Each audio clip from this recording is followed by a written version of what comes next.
Hello again, folks. Today we're going to be finishing off Chapter 7. So we'll be doing Section 7.3. Today, just out of habit, is Thursday. And here we are just a week before Thanksgiving. Next Tuesday will be the only day next week, and we'll do Section 8.1 and 8.2, but for right now, just 7.3. Let's see, put that aside. The packet that is relevant today looks like this. This is, you kind of have some of this information already, but here is a circle, a unit circle, right, and every one of, like, the angle in between these, the initial and the terminal side of each of these rays, in theory, you could see is expressed in degrees and in pi radians. Right? But alternatively, and this is really what the 7.3 is about, you could find the coordinates of the points that are on the edge of the unit circle, in which case they would be these. We're going to calculate this, and I want to walk you through the process because this would be, kind of a chore to memorize. Right? There are some things that I would, like pi over 6 is really 30 and pi over 4 is really 45. But the actual ordered pairs would be a little tricky. I made this handout. This is not all of it immediately important, but this information that is how to set to radians would be useful. If you want to change your calculator settings from degrees to radians, this is the process. This other stuff that you see here will be relevant later when we're trying to get our calculators to draw a waveform. You would have to change at least the horizontal axis. And this is actually graphing, okay? Just hold on to that page. And this is a reference. This is also good. This is as much as I would memorize. What an angle is equivalent to in terms of a cosine and sine. How it would look if you were using special right triangle ratios. And then later on, I'm going to add to this. I just want to add the decimal equivalents, just the first 3 decimals, because it helps, you would not get intimidated if you saw 0.866 and went, oh, I know what that is. All right, no, 0.707. Okay. Let me put that away. It's a bit cold. Let me remind you of a couple of things. All right. We have at this point established 6 trigonometric functions. All right, but we have, you might say, the section 7.2 perspective, and what is relevant today, which is the section 7.3 perspective. In section 7.3, we basically have these defined by the ratios of the sides of a right triangle.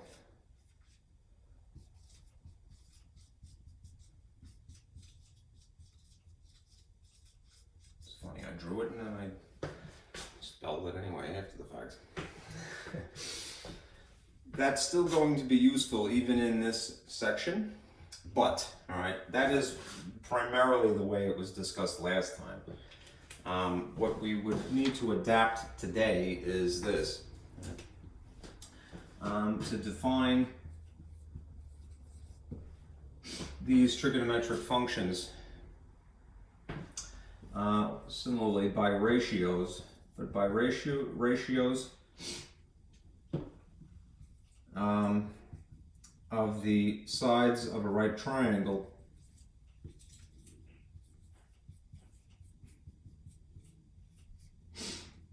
in a unit circle.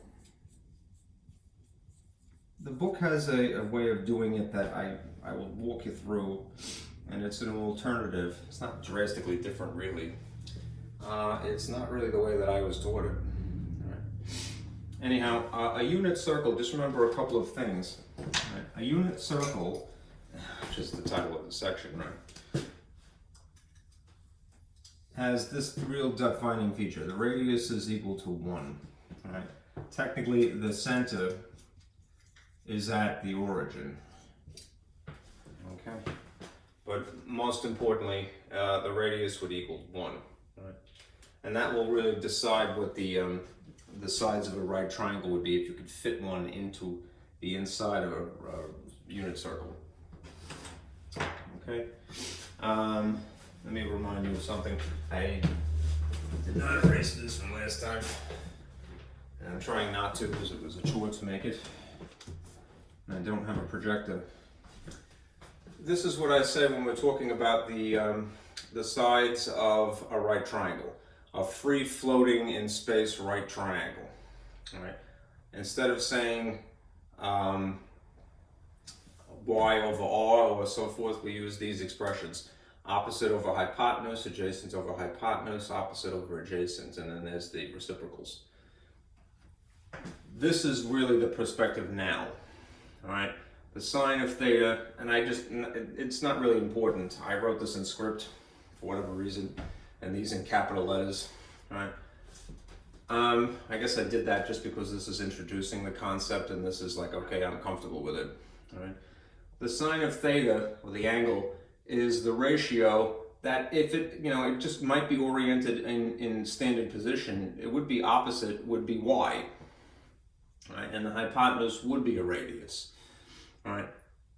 Ideally, the standard position is what you would have these set to, and that means that the vertex is at the origin, and the initial side of the angle is riding on the positive x-axis. That doesn't always happen, but you would just take these and then adapt them to the specific situation. It really just means that you're going to change a negative, a y or an x to a negative. Okay. So this is the more or less the 7-2 perspective, and this is really what we're going to be dealing with today, 7-3. It's just really different levels. Put that aside. All right. Let me erase one thing and add to it here.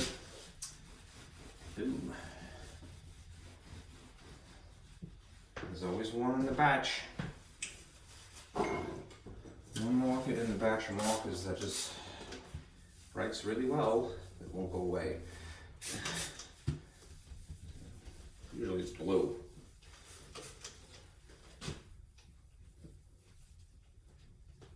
Alright. I'll have to write a strongly worded letter to the Expo company. Yeah, if I had the time. I don't think they'd care anyway. What do you want? I want markers that erase. Okay, so here I'm just going to give you an illustration, right, to add to this. Right. Let's say we draw a unit circle. So I'm going to have some axes here. This is x. And I'll be a good sport and get out the ruler here so that I draw straight line forms. And I'll use my ledge. How about that? Okay. Alright. And I actually have a pretty good stencil here, so this was for another class, but so be it. I have to cap this or else it'll dry.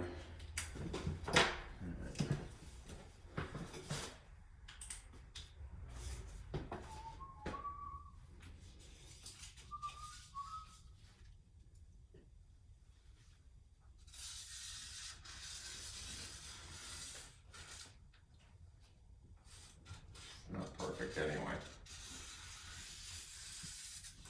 But there's the makings of the circle. Inkling. Alright, so if this is our unit circle, let me turn the light on, maybe that'll be helpful. Okay. And tilt the camera here. No, just a wee bit. There you have it. All right. If this is truly a unit circle, the center would be here again at the origin, 0, 0.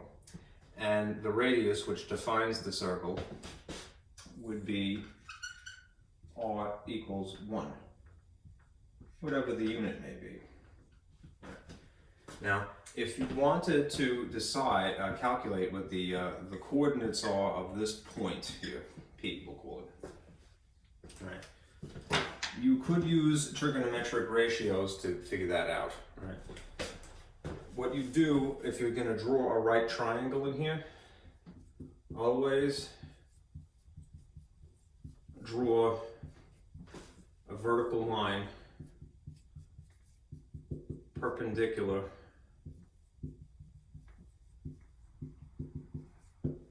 to the x-axis. Okay, so if this is the point, a vertical line would be perpendicular to the x-axis like so. Okay, and though it doesn't go, you know, perhaps as far as you would like, right, that is indeed a right triangle. I'm just going to emphasize the bottom portion of it here by very lightly coloring this in red here. Okay. All right. Now, because of its orientation, right, if there was an angle in here, and we'll call it theta, the blue side would be opposite, right, in the traditional sort of SOHCAHTOA perspective of this, all right? But if it happens to be superimposed upon a coordinate plane and not just merely free-floating in space,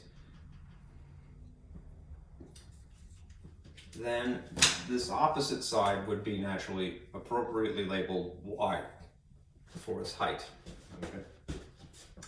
And as much as this is running along the x-axis, this segment here would be x instead of adjacent, right? I don't want you to throw away opposite over hypotenuse or adjacent over hypotenuse. Those labelings will become useful later.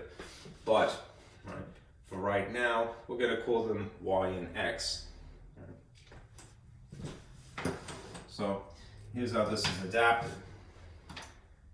If our trigonometric ratios, the sine of the angle, are opposite over hypotenuse,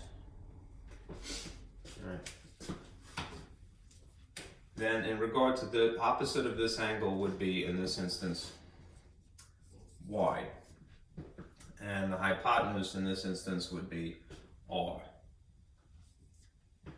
If we're talking about a unit circle, in which case r is equal to 1, then it is superfluous to even have the denominator here. And what a person could do is say, well, in the instance of a unit circle, the sine of the angle is simply y, whatever this angle happens to be. Similarly, if you had the cosine of theta, this angle here, that would be adjacent over hypotenuse. It is understood as being that ratio. The labeling in our case here is, instead of adjacent, it's x, and instead of hypotenuse, it's r. And if we're talking about a unit circle again, the r happens to be 1, and it would be kind of unnecessary then to have the denominator at all. So, although this is getting messy, cosine of theta is really equal to x in the case of a unit circle, just by itself. Which means, what are the coordinates then? Instead of x and y,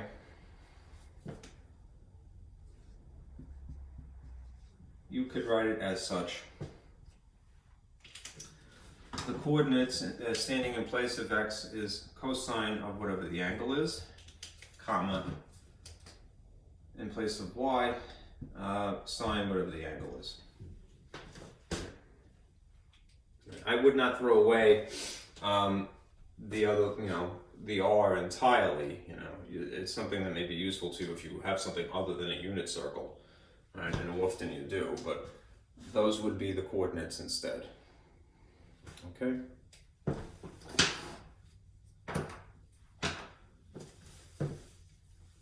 Okay.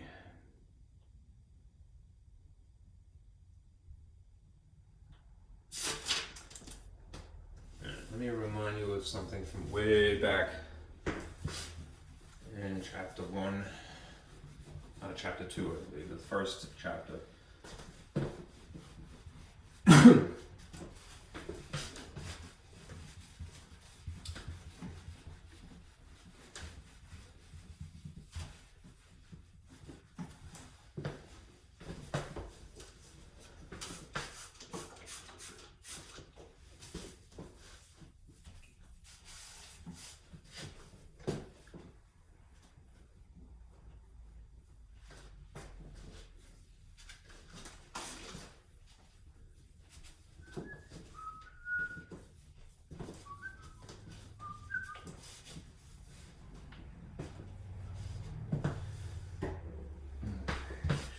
Dry.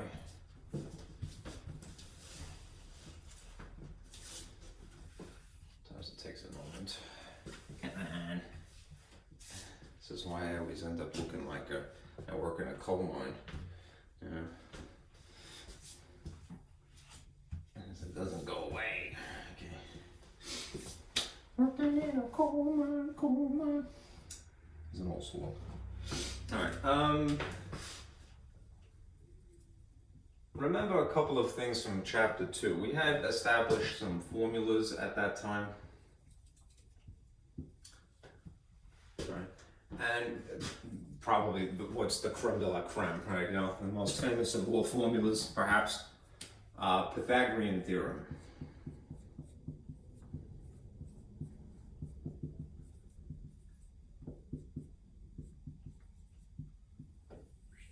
Right. Which is famously a squared plus b squared equals c squared, right? In reference to, you know, it's only useful for right triangles, really. Sides as, let's just call this A, and this B, and this C, right? And even though this A is a leg and this B is a leg, C is non-negotiable. It is a hypotenuse. It's always what is across from the box. Right. Later on, this is reinterpreted into the distance formula.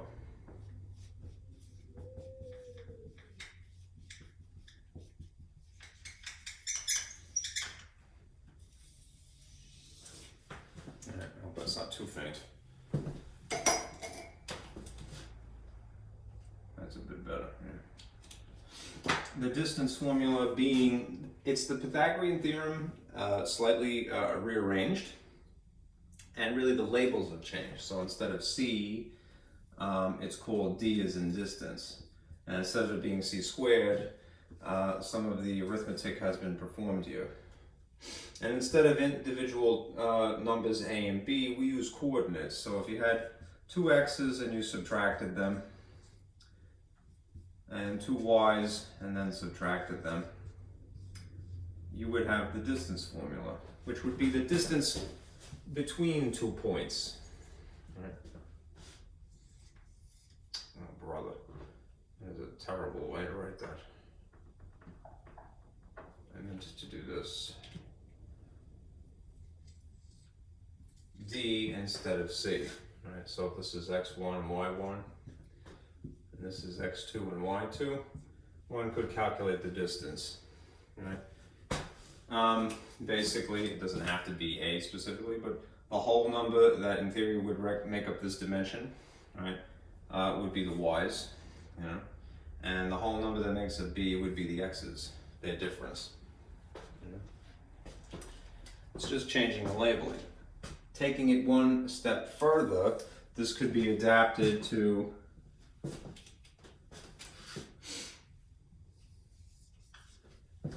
the equation of a circle.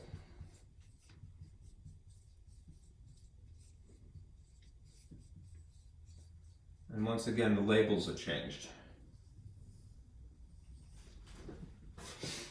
this case, instead of calling something C or D, right, it's called R. So just for the sake of making this a little bit easier to write, R is equal to the square root of, again, the difference of x's really, and the difference of y's really, but the labels have changed.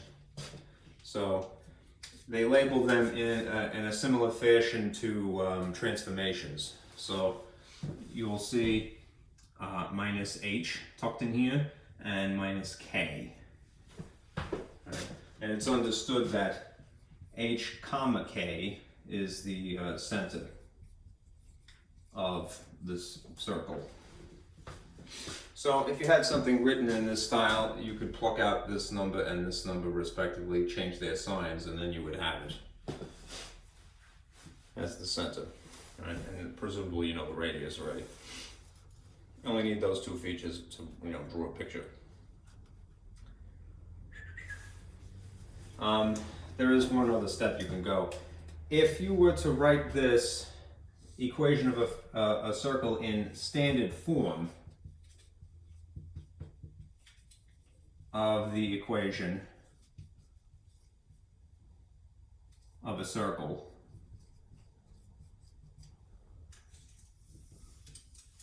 then it would basically be performing some of the algebra, some of the arithmetic, which is to get rid of the square root.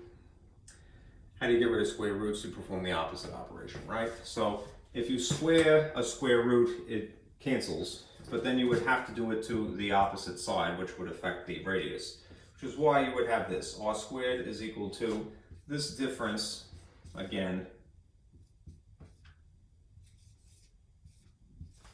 and this difference, still the center of the circle, minus h and minus k.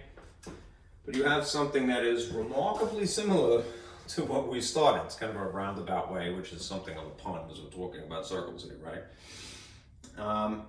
Now, if we take it one step further, let us say that we're talking about, again, a unit circle. What is true about a unit circle? Where is its center? The center is 0, 0. So if you put a 0 in here and a 0 in here, those two features are superfluous again. And it reduces to what? It reduces to this. R squared is equal to x squared plus y squared. It is this incarnation of what is really the Pythagorean theorem that is going to be useful right now. And what is it really? It's just changing the labels of it, all right? This is the Pythagorean theorem, which is famously for right triangles, all right? But this is a right triangle that happens to be sitting in a unit circle, all right? You could define it, as just purely a circle and nothing else, all right? And you have all the information. We're going to have to assume the center is 0, and that's how long the radius is, right? If you had that much information, you could draw a circle, right? A circle is defined by its radius, right?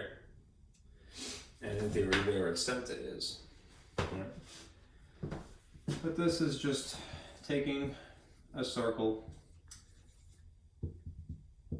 and adapting it, the formula, all right, from the Pythagorean theorem. Anyhow, this which I put in the box here, hold on to this. We're going to come back to this in a bit. I need the space.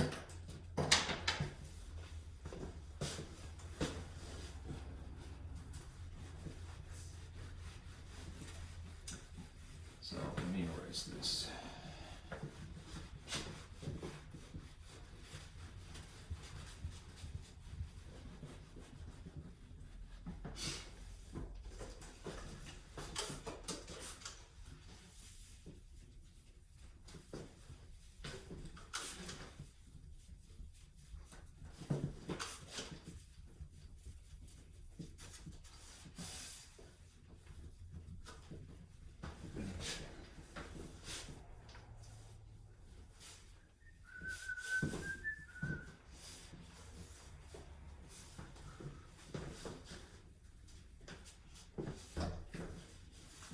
I should be more precise, more accurate.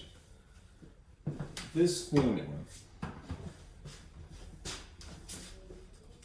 r squared is equal to x squared plus y squared, gets used for the purpose of a unit circle.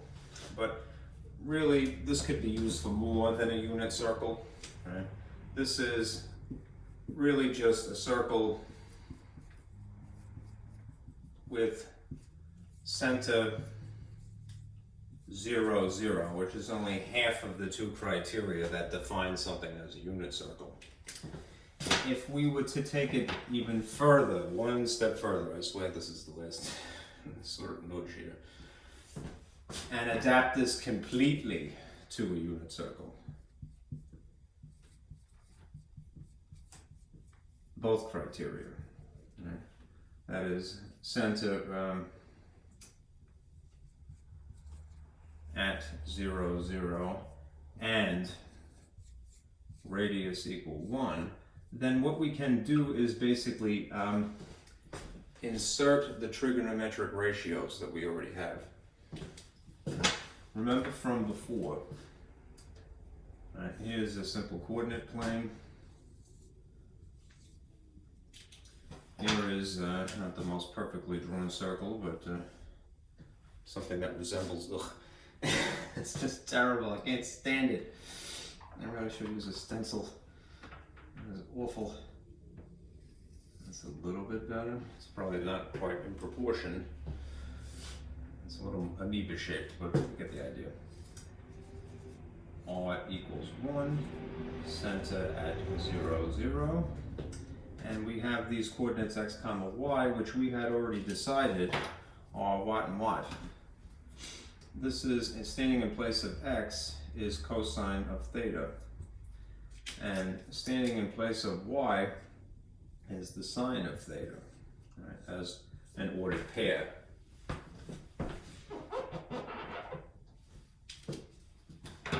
So we could adapt this even further, right, just by substituting the trigonometric ratios in place of x and y. What does that mean? Well, it means that if you stick each of those, cosine and sine, here and here, you would have this instead. R squared is equal to the cosine squared of theta plus the sine squared of theta. All right, and that will be very useful moving forward. All right, I would not throw this away. This is very useful, especially for this chapter. And this will be this section and moving forward. All right. If you're a little worried about the notation, don't be. You know that these are functions, so although it gets left out a lot, and I'm guilty of having done that, for the sake of placing this superscript of 2, I chose to put the parentheses here and here to encapsulate the theta, the angle. All right. In theory, all right, it could have been written this way.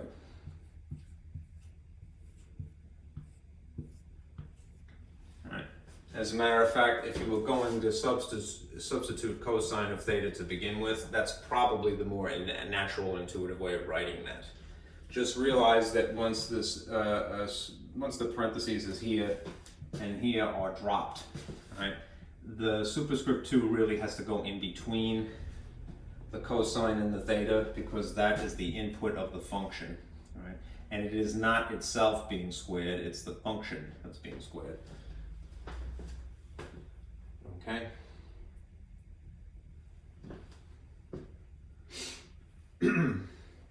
Same thing with sine. If you were to insert what it equates to, sine of theta, in here, it would probably start that way, but you could write it like this if you like. 2 here, but just later on put it in between. That's the normal notation, okay? The usual. Okay. This, although this is a derivative of the Pythagorean theorem, this is realistically the Pythagorean theorem by just different labeling instead of C and A and B. This has the name Pythagorean identity.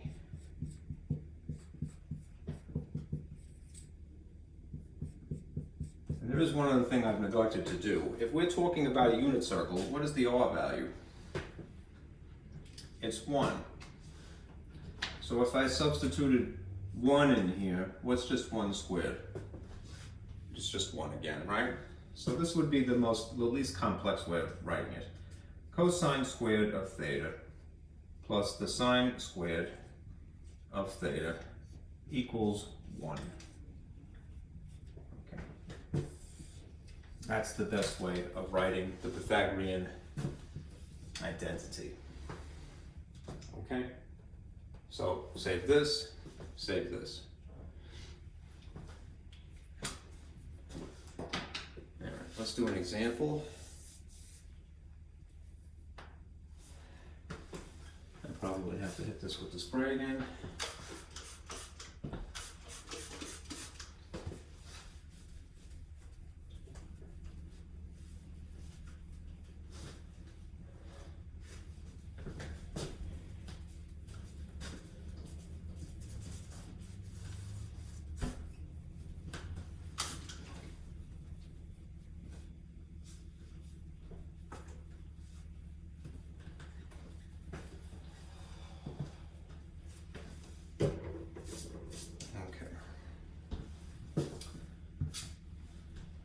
Get a sip of water.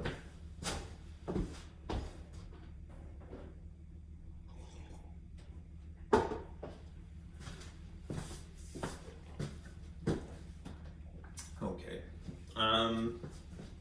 Let us say, as an example, given these conditions, if the sine of theta is this ratio of 3/7, right? And they tell you outright, and the angle, I'm just using theta as a notation for angle, is in quadrant 2. Right. Find cosine of theta. In other words, what would that equal? There is, again, the way that I was taught to do it, which I think is a little bit more straightforward. And then there's the textbook's way of doing it, which is more explicit, all right? I'll probably do it both ways for you. But let me do what just comes natural first. All right, a couple of things to bear in mind. Remember the quadrants. This is quadrant 1, 2, 3, and 4, respectively. Okay, never forget that. I would still draw a picture here, but just do what you need, as much of this drawing as you need. So I'll put this adjacent. All right, we're in quadrant 2 because that's specified. So our focus is going to be here. Okay. Start by drawing a right triangle.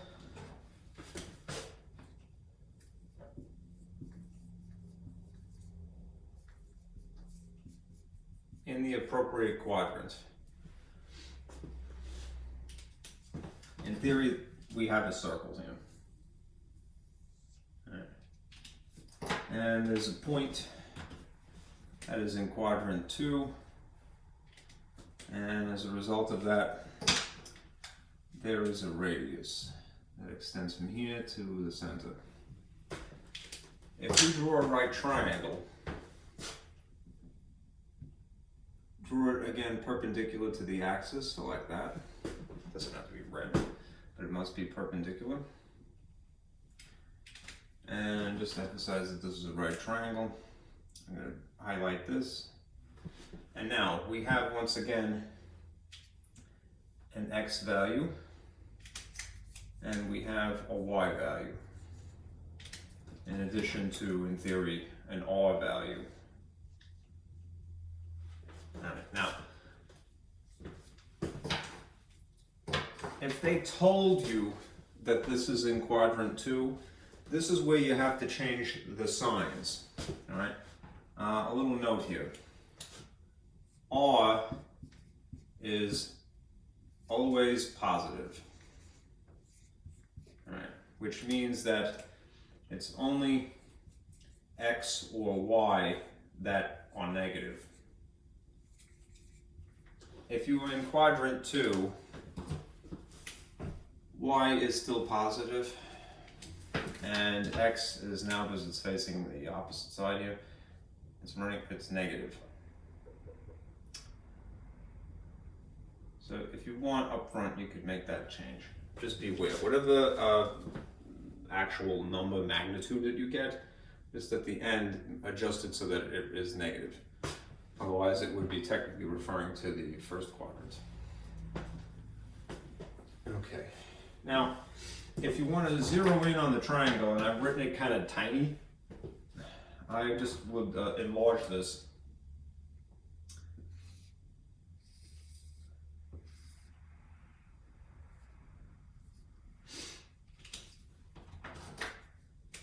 Let's fill in the dimensions.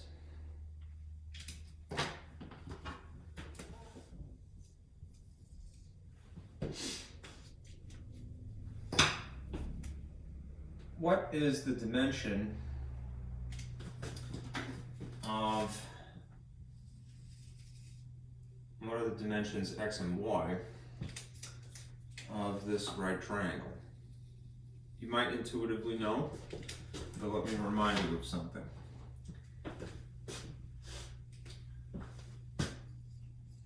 Fill in whatever you know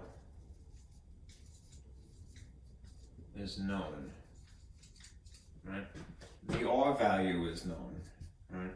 How so? Well, if you have sine of an angle, and you know that this is, in the context of section 7.3, a Y value over an R value, and we're telling you that it is 3 over 7, that means that Y is 3 and R is 7. So you don't have a unit circle in this case, technically.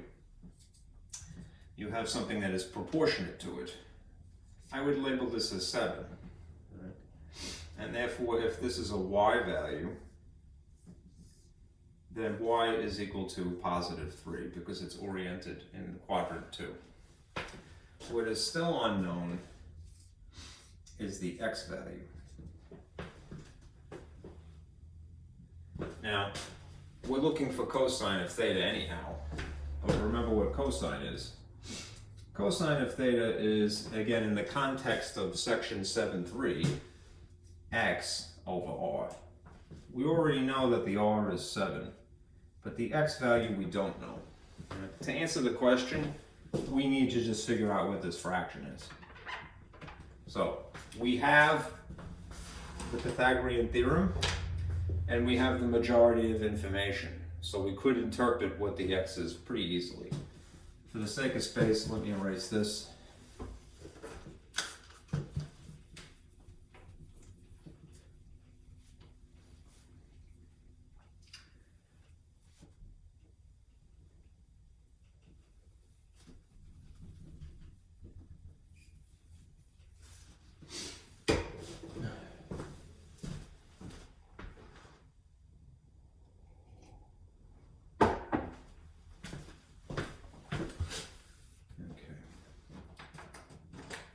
Have a formula,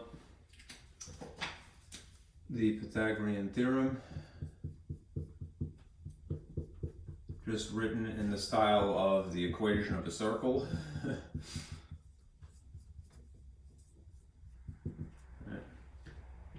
With center at R, center at 0, 0. So R squared is equal to X squared plus Y squared.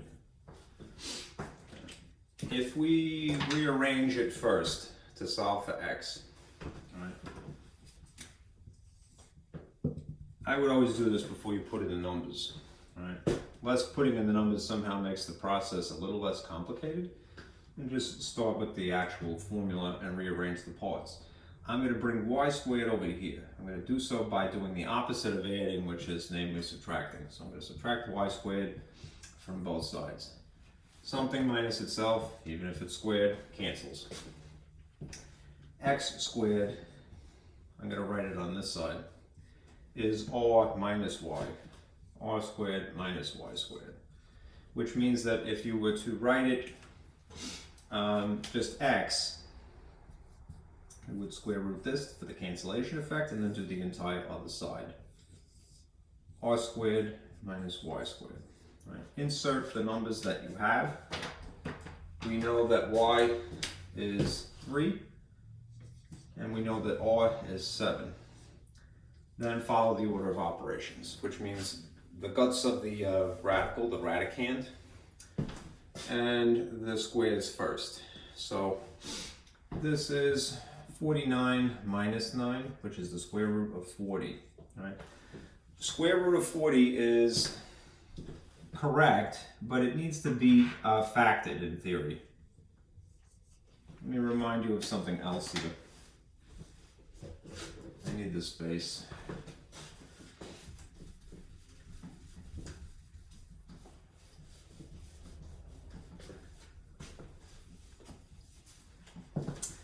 If you have a radical that is something that is in a square root, you should attempt to factor it. Factor to simplify. Don't use the decimal because the decimal is going to create a round off error. There's no sin in checking this with your calculator, but you want, in theory, to preserve all of infinity. We're math people, right? We want an accurate thing, not just necessarily something that's very precise. All right. So if you take the square root of 40 and you factor it into, ideally, two radicals multiplied together, maybe one of them will escape the radical. Right? Remember from a while back, ideally, it's getting cold. Oh boy, aren't we brave? Stay there. All right. Ideally, you want to take this radical, all right, and factor it into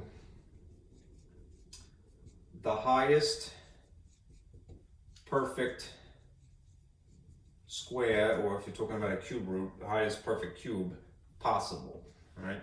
And then a leftover. If you consider the factors of 40, there's a lot of them, right? 1 and 40, 2 and 20, 4 and 10, 5 and 8. I'm using it in pairs, right? 6 doesn't work, 7 doesn't work, 8 is already accounted for. And that's it. 1 is a perfect square. But if you use 1, it's not really changing anything. The highest perfect square that is available is 4. And that means that the leftover here is 10. Right? If you could factor this further, I would attempt to, but it's just going to break down into maybe 2 and 5, which isn't really going to make it less complex. So even though this is a composite number 10, leave it alone. What is just the square root of 4? 2. So in its most concise incarnation, still simplified, still preserving the rule of infinity, the square root of 40 is really 2 times the square root of 10, which means that that is the answer. All right. If we were tasked with looking for the cosine of theta, then it is this, this is the most simplified that it can get without using a decimal. 2 times the square root of 10 is the top over the radius of 7. One other little change. This is in quadrant 2. So you would have to, as an afterthought, make that negative. Okay? Now, if you did this in the context of a unit circle rather than something that is proportionate to a unit circle, this is proportionate,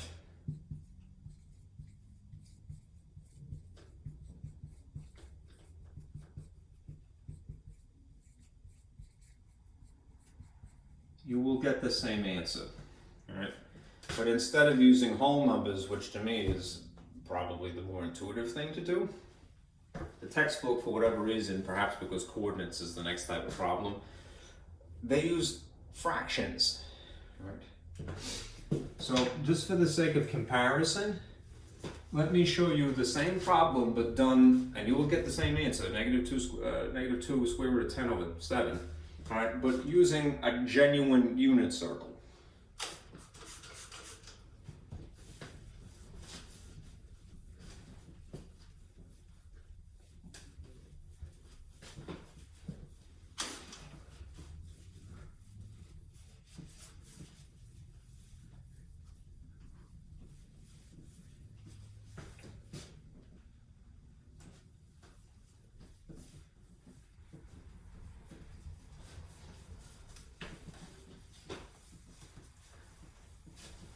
This is still in quadrant 2.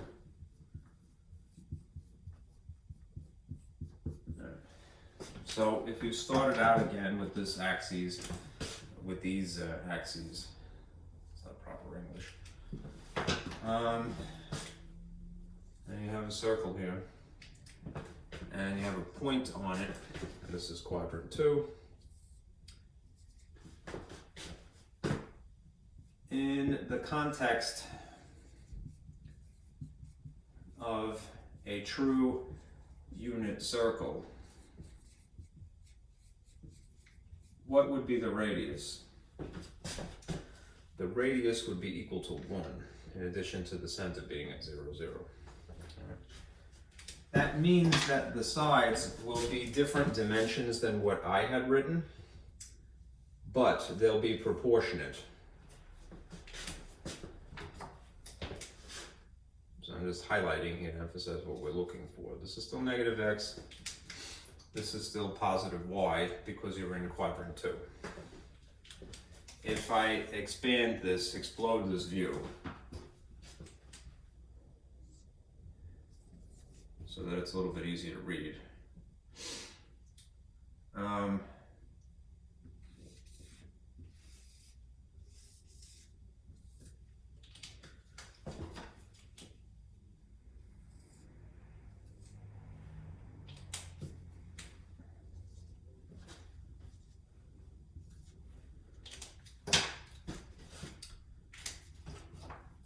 R is equal to 1.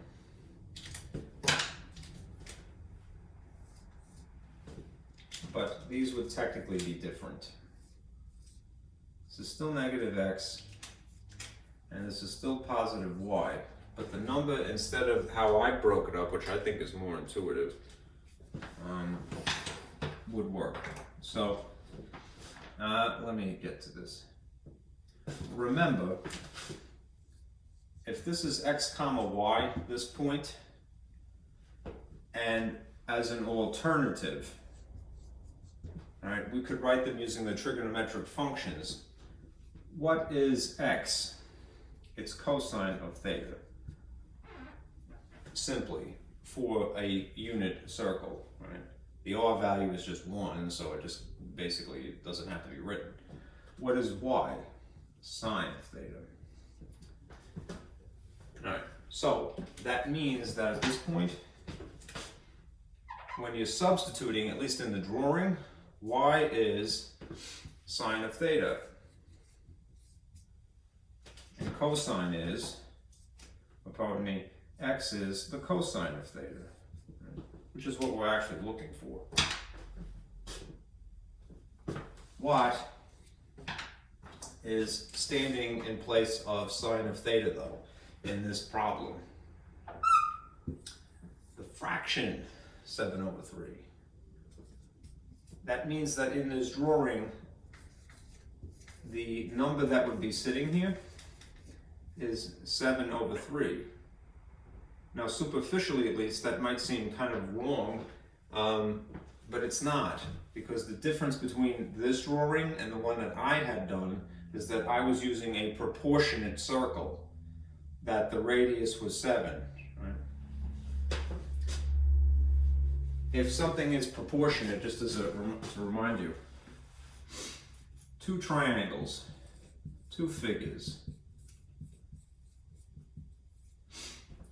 are proportionate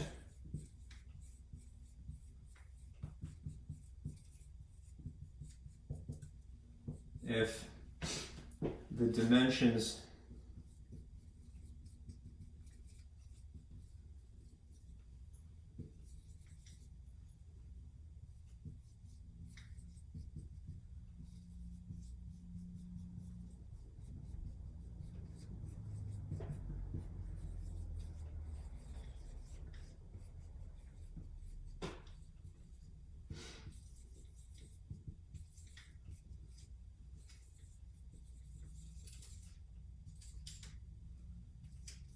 this is an informal definition, so don't take it too literally.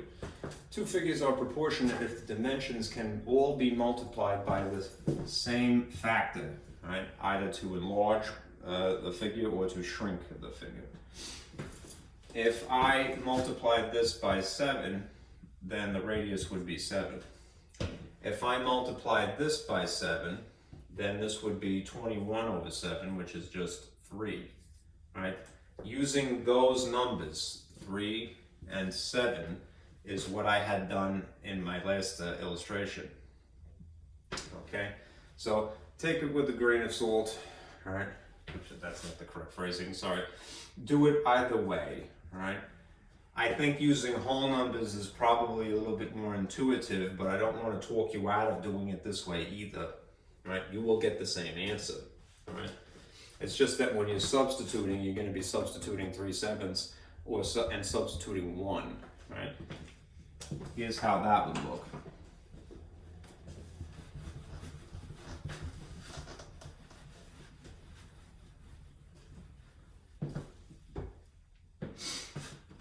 If we went back to r squared is equal to x squared plus y squared, and I had this rearranged to solve for x, so this would be x is equal to the square root of r squared minus y squared. This is rearranged. If you now substitute the numbers that they had used, right, in your textbook, 1 for a unit circle would be logically in place of r, but you would have this fraction 3 over 7 here. Right, I'm going to have to encapsulate that in parentheses just to be consistent. Right? This would be 1 squared is just 1. Right? When you square a fraction, you square both the top and the bottom, so you would have minus 9 over 49. Okay. Now you have to subtract 1 minus 49. All right? You could use a calculator certainly, but the logic would be that you have to have a common denominator in order to subtract the fraction. So if you take 1 whole and you express it conveniently in terms of whatever the denominator is here, 1 whole using 49s is 49 over 49. And then you just subtract the tops. 49 minus 9 is 40 over 49. This is meanwhile still inside a square root. Right? You can factor a square root that has fractions as the radicand. This is known as the quotient rule of radicals. And in which case you would have this. Square root of 40 on top, square root of 49 on the bottom. Right? It just so happens that the bottom square root of 49 is just regular 7. Right? This square root of 40 is exactly what we had the issue of before. We have to factor it. So it is ideally factored into 4 and 10. Right? That's just 2 square root of 10 sitting on top of 7. The only thing that you would have to remind yourself of is that if you're in quadrant 2, the x has to be negative. And since this is solved for x, this is x, this is negative. 2 times the square root of 10 over 7. It's the same answer, it's just doing it in a true unit circle versus something that is proportionate. Right?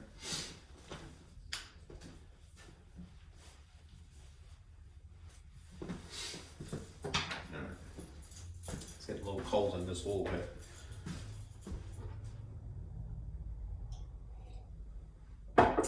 Actually, it's a staircase, but that's another story. All right.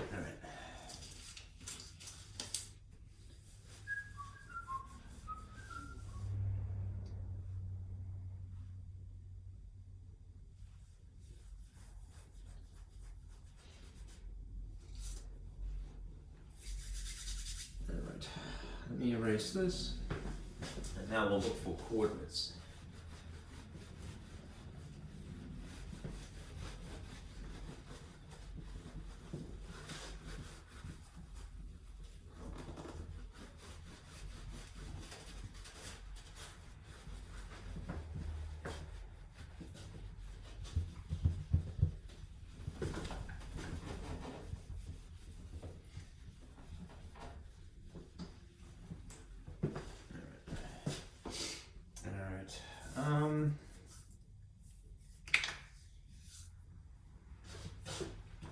This is going to be a little redundant. You have this information already, but let us say that you, even if you did this one time, you want to find the coordinates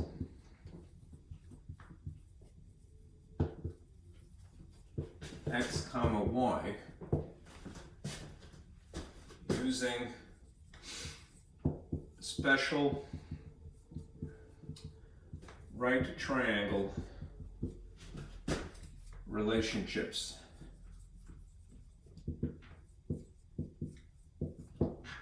Just to remind you, I brought this up last time, but I'll try to put it here.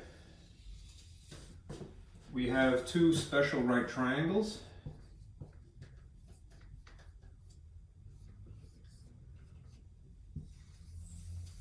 These are good to memorize, the relationships.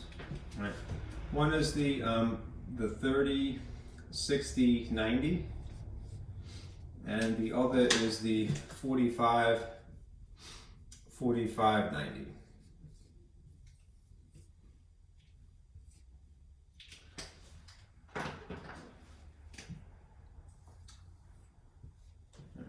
So it doesn't have to be in this orientation, but just to get it going, I would memorize this information, or at least have something handy.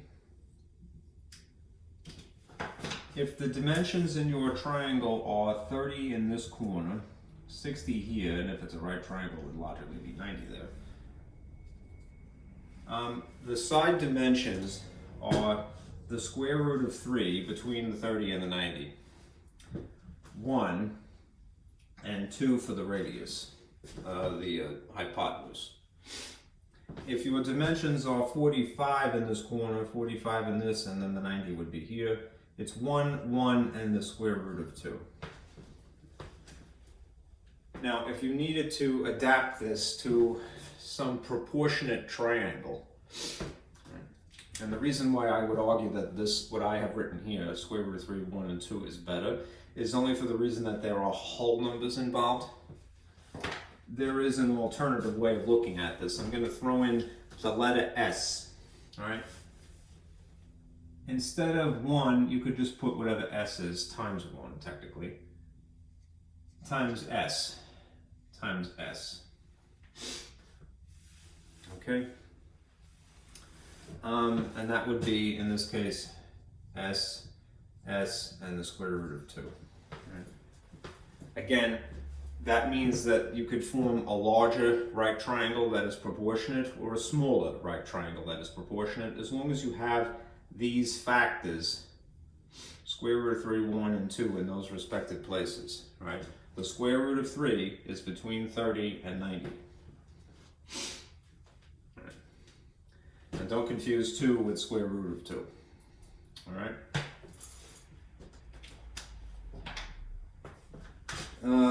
Let's see. Let's start out with a drawing.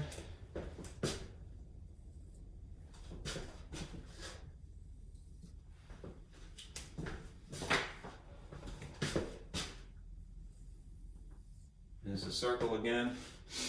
Not the best. Again, it's a little bit amoebid here. I don't know if that's better or worse. And you have a point, which is, again, x comma y on the edge of the circle. If you know that the angle in here is 45, right? Which of these special right triangle relationships does this more closely resemble? This one, because it incorporates the 45-degree angle. Now, as a side note, a triangle is always going to be 180 degrees interior. Right? So if this is 45 and this is a right triangle, the only thing that could possibly be is that this is 45 as well. Anyhow, that would predict that this is a side dimension of 1, and this would have to be the same, and that this would be the square root of 2. Let's pretend that you didn't know that for a minute.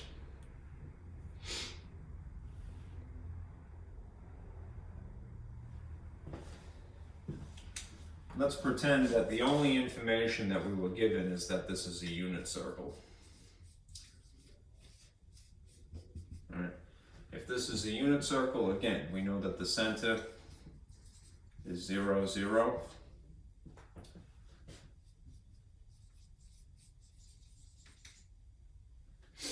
And the radius would have to be equal to 1.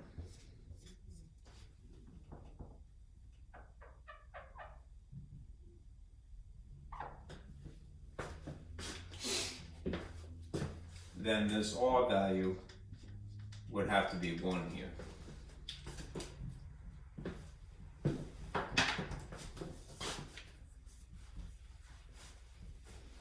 Let's take the Pythagorean theorem, it's really the equation of the circle, and fill in what little information that we know. Right. If we know that we're dealing with a unit circle, then this is what we're going to substitute the R value. So this would be 1. Okay. 1 squared is simply 1, and therefore we have x squared plus y squared. Right. What we could reason to ourselves is that if this is 45 here, and this would force this to be 45, otherwise it wouldn't be a right triangle, that the side dimension here, we're calling it x for right now, would in fact have to be the same. Now normally what do we label something that is vertical? We normally label this as y. But we could take advantage of the fact that if there's the same angle here and here, and this is labeled as x, and it has to be the same here, we could change that label. Right? So instead of calling this y squared something else, it isn't necessary. We could call it x. Okay. And now we have like terms. So what is x squared plus x squared simplified? 2 of them. So this is really 1 is equal to 2x squared. Let us rearrange it and solve for x.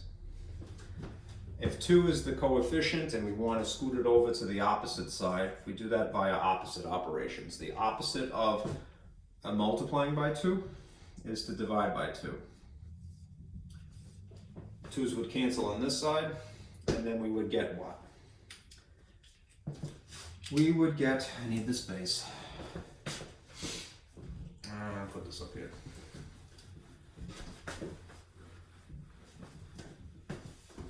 We would get x squared is equal to 1/2. But we need to simplify it down to just x. How do we get rid of something being squared? Opposite operations, square root, there's a cancellation effect to do it to here as well. We can, if we want to, break it up into a square root of 1 sitting on top of a square root of 2. Right? The 1 at least would escape the radical because it is a perfect square of 1. So you would have 1 here and the square root of 2 here. Now that is technically correct, right? But for reasons I can only tell you as being good etiquette, pinky in the air, sipping tea, this is really a holdover from the days before having a calculator, when it would be very impractical to have an irrational denominator. Think of it now as basically being good etiquette. I know that's silly for a math class, right? But it's the least complex way of talking about it, believe it or not. The good etiquette of math is no radical in a denominator. Again, the reason is a holdover from days before a calculator. Dealing with a radical in a denominator is terrible. It's still terrible, all right? Because it's an irrational number, all right? Radical 2 is 1.41, whatever it is, into infinity. So that's not going to make this easy to deal with. It's part of another calculation. We don't want to just simply throw it away. We don't want to round it either. So what we will do is we will rationalize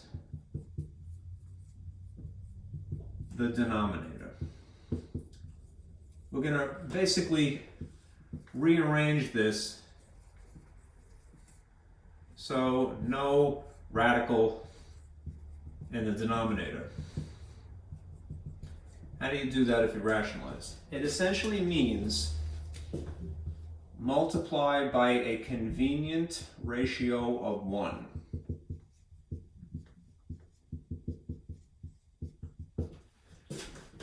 If you multiply something by 1, it's not changing its value. If we multiply by a convenient ratio of 1, that is something that maybe doesn't look like 1, but it still has that value. It's still preserving the value of this, but it's changing the appearance of it. It's rearranging, it's changing appearance only.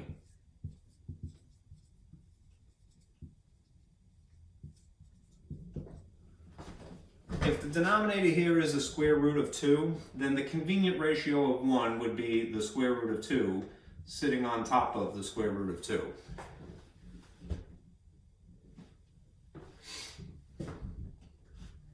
What happens when you multiply these? It would be square root of 2 squared, which means that it would cancel. The top you'd be stuck with it. All right. Square root of 2 squared is essentially this. X is now the square root of 2 sitting on top of 2.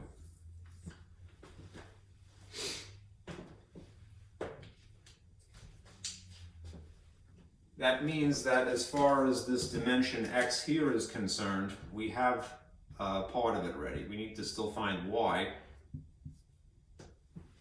but we have the x dimension. All right. The real practical reason for going through this thought process, although it's very sloppy and I apologize, is that this comes up a lot, where you have a radical and a denominator. You would be, nobody really tells you when you see this, but you need to rationalize the denominator. That is basically just change the appearance of the ratio that you have, all right, so that there is no radical in the denominator. And this is the process. You multiply by a convenient ratio of 1 because it induces the cancellation effect. Okay, now, just to prove to you that 1 over the square root of 2 is the same amount as the square root of 2 over 2, let's take a calculator for a moment. All right. You start with your home screen and you type 1 divided by the square root of 2. You will see that this is the decimal equivalent, 0.707. As a matter of fact, that number is going to come up a lot in your life. If you take the square root of 2 and you divide by 2, you will see it is the exact same decimal equivalent. These don't look alike, but this is basically the rationalized incarnation of this.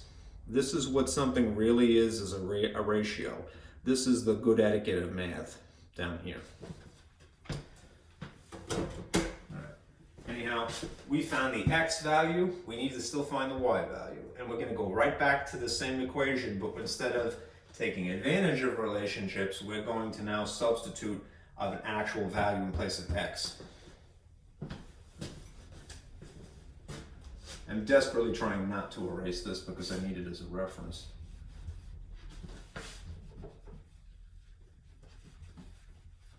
All right.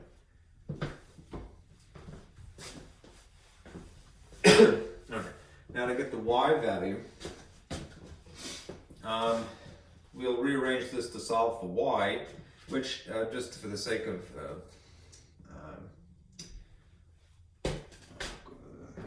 why am I struggling to find a word?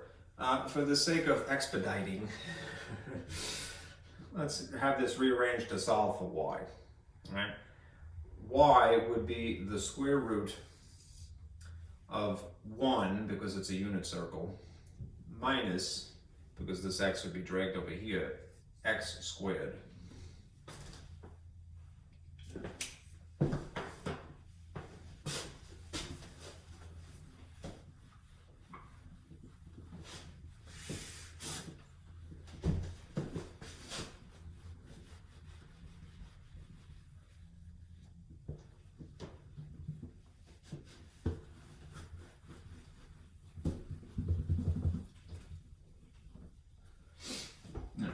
If I did this much work, y is equal to 1 minus, in place of x, I'm going to put what x was calculated to be for a unit circle, the square root of 2 over 2 squared. So all I've done is just stick this here. You would square the top, you would square the bottom. All right? That would leave you with just a 2 exposed and then a 4. All right? Which is really a half, right? That means that this is really 1 for the R value squared minus a half. What's 1 minus a half?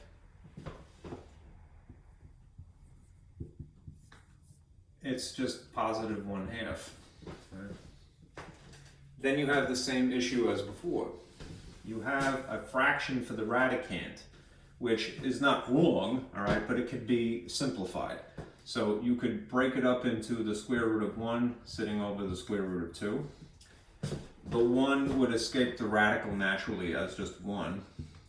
But then you'd have a radical in a denominator again. So you would have to rationalize the denominator,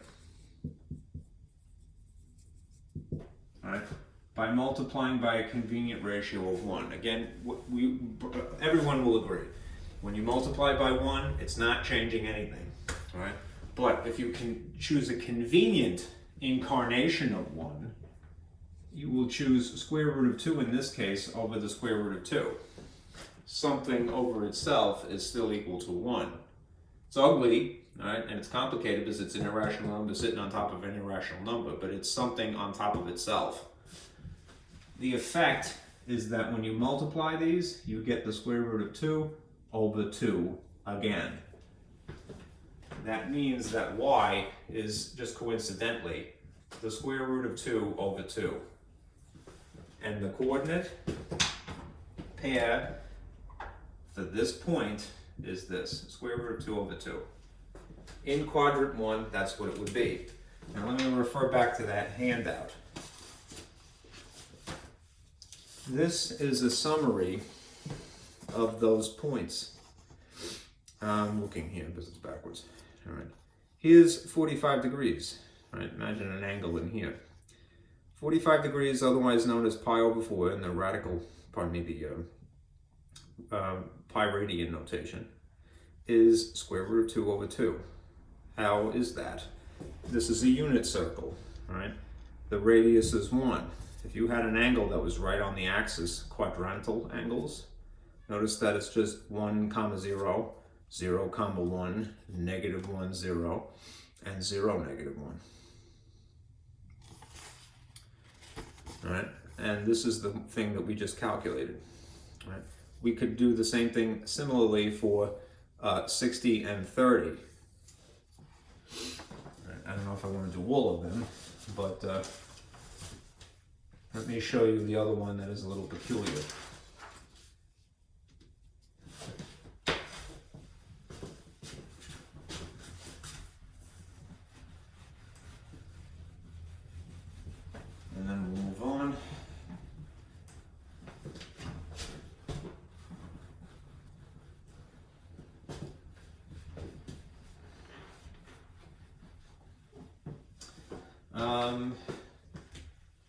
Suppose that we were to find the coordinates x comma y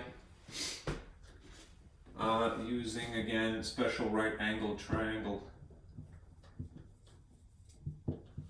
relationships. We already know this, right? But let's pretend that we don't know a lot, right? For a moment. If you had this much information, and we'll do this for a unit circle again. R equals 1, this is at the center of 0, 0. If again I drop a vertical line down from the edge of the circle here, I have a positive x in quadrant 1 and a positive y in quadrant 1.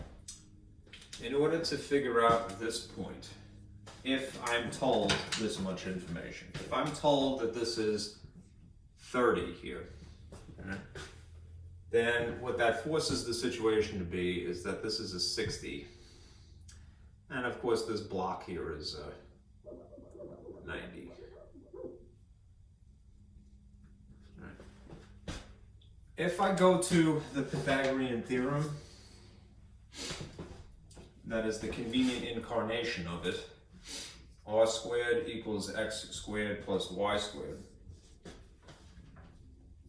and substitute a 1 in place of r here, then that only gets me this far. And in this case, if I have a 30 here, that forces this to be a 60. They're not the same angle measurement, so I can't say that the sides are equal. They're not, right? But I can still manipulate the situation, and here's what you usually do.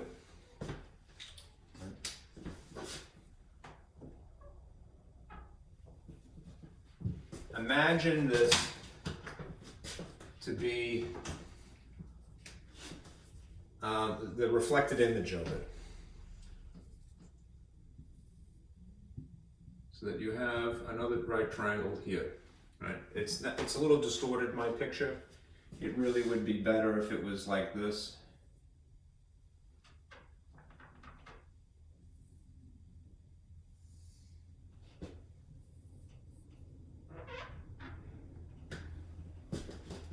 This is the way it should really look. If this is 30, and I then basically cloned this and flipped it over, this would be a 30 here. What is that total? What's 30 plus 30? 60. All right. And then even though, yeah, there's two 90s here, and technically there's a 60 in this corner, and now there's a 60 in this corner. What would that force this to be? That would make this, in fact, another 60-degree angle, aside from the fact that it's the reflection. You know. When you have an equiangular triangle, what you have really is an equilateral triangle.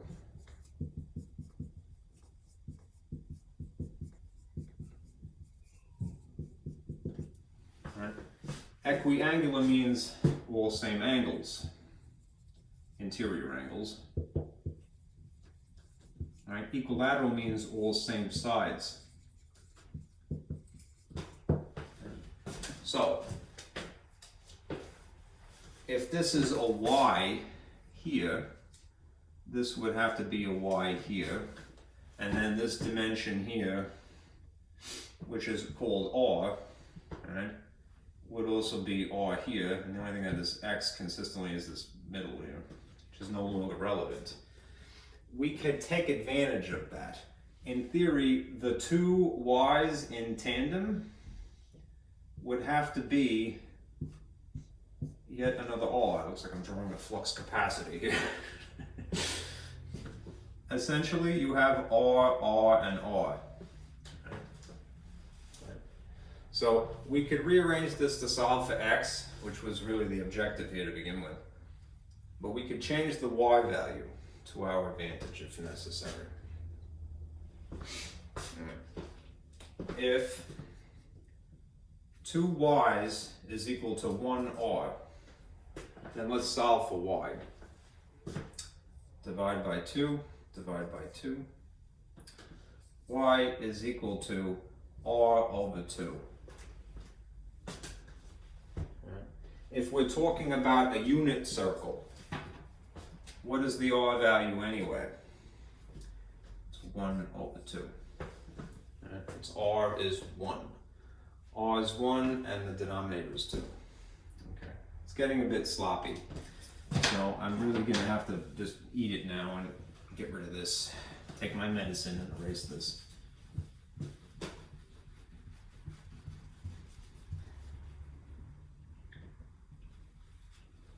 This thing's having such a short board. So to draw this picture a little bit more clean, because I'm scribbling a lot here.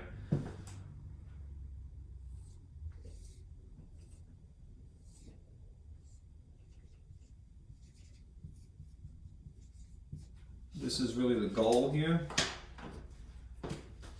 R is equal to 1.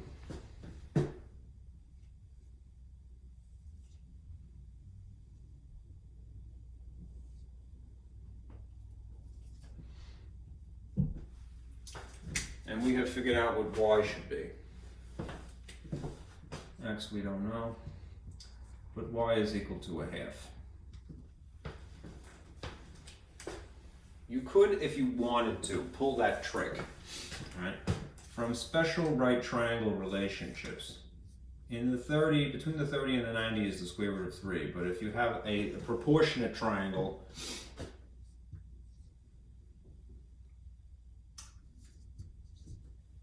and we just figured out what a side dimension is here. It's 1 times that. Well, if the side is actually 1/2, then this would be square root of 3 over 2. All right, and that would just be 1 for a unit circle. You could substitute that immediately if you want to. I'm going to do it more brute force. For right now, I'm going to save this dimension. Y is 1/2. Now let's look for x. If you do it brute force rather than taking advantage of the relationships for proportionate right triangles that are 30 degrees, 60 degrees, 90 degrees. If I go back here again, I can manipulate this. If I substitute in 1/2 here, then this is 1 is equal to x squared is equal to 1 squared and 2 squared. This is 1/4. If you want to solve for x, you got to isolate x. Move the 1/4 by subtraction of 1/4. You have 1 minus 1/4. Right? You could make that as 4 over 4 and then subtract the numerators, or you could just reason it through. If you had $1 and you took out 1/4, what would you be left with? 75 cents, which is really 3/4. Right? How do you get rid of something that is being squared? You square root. This cancels this. X is equal to the square root of 3 broken up over the square root of 4. At least the denominator will be just 2. That is the other dimension. The square root of 3 over 2. Right. Which again you could verify with the handout is 30 degrees. Square root of 3 over 2, 1/2. That's specifically for a unit circle. Again, if you took advantage of what we know about a right triangle that is a 30, 60, 90, and that it's normally we just think of these ratios as, 2 square root of 3, so forth. If we know that one of the sides is 1/2, and you substitute a half in here, 1 times a half is still a half. Square root of 3 times a half is square root of 3 over 2. 2 times a half is just 1, right? Which is what it is. There's more than one way to do it.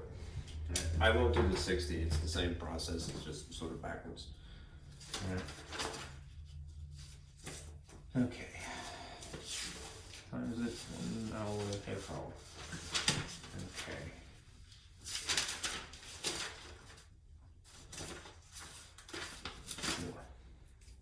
All right. Let me just get you acclimated to using a calculator. I may have to get another towel here.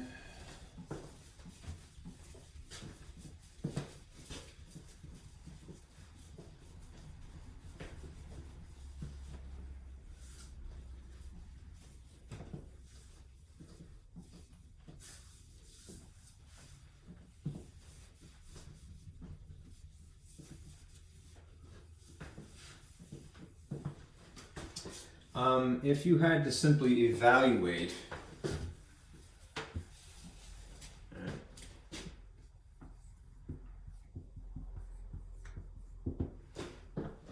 let's just say you had the cosine of 5 pi over 3. Now this would be, instead of an angle in degrees, it would be an angle in pi radians. Be mindful, right?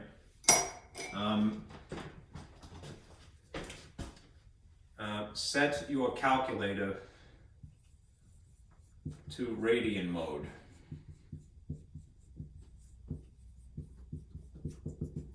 Okay? Because then if you do that, it understands that this is in place of either the decimal 3.14 or 180. Right? You could convert it to, you know, degrees if you wanted to go that route, but here's what I really mean. Right? And this is the second part of the handout, really just explaining this. Right? If you're setting your calculator to radian mode, it's this key sequence. Yeah. So you would go into mode here, and I have it already set in degrees, so I'm going to scoot down here and just highlight that and then press enter, and it switches, and then you would quit. So second mode, and now you're in the home screen again. If you type cosine of 5, you have to get the pi button, which is really the back of a caret. So you hit second and then the upward pointing arrow here, 5 pi, then the division symbol, and then in this case it's 3, so the denominator of 3. And close the parentheses. Right. And it will tell you 0.5. Right. That is the same as if you had it in whatever 5 times 180 is. Divide by 3. The cosine of 300, right, should give you the exact same thing, but here's the issue. This is not in degree mode, even though that's what 5 pi over 3 apparently is. It's 300 degrees. So if I hit enter now, it's going to give me something incorrect. I would have to go back to mode, rather, and switch to degrees. That kind of thing happens all the time. Everybody screws it up, so don't feel bad. All right, cosine of 300. You'll see that you get 0.5 as you should. All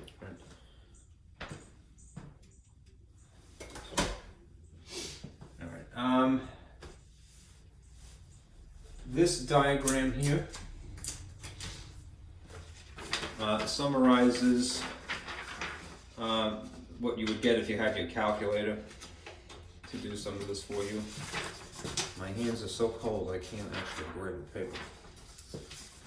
What I just want to do is give you just, if you take a pen or something, in the places where you see these radicals, square root of 3 over 2 and the square root of 2 over 2, I want to just have you fill in what the decimal equivalents are, so that when you see something weird, you go, I know what that is, I recognize it.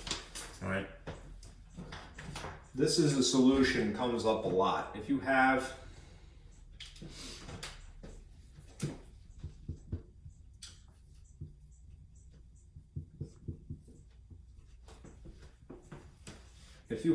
the square root of 3 over 2, its decimal equivalent, right, is about 0.866. It's trailing.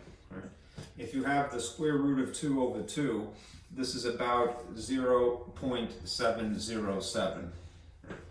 Because it involves this irrational number, square root of 3, which is 1.7 something, and this irrational number, square root of 2, is 1.4 something. This is what you get, right, as a decimal.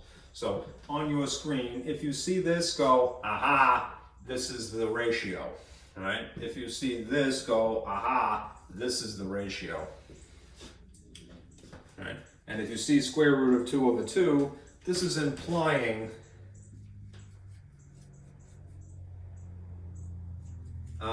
that this is a 45-90 relationship. If you see the square root of 3 over 2, this is implying the 30-60-90 relationship. Okay.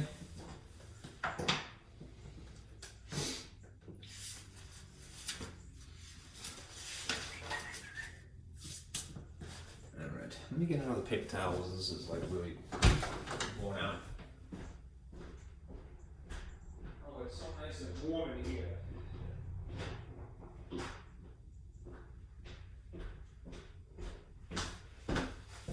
I think I've mentioned this probably many times. I'm in the stairwell of my apartment. That's why I'm complaining about the cold. It's not heated. Okay. And there's a lot of traffic outside.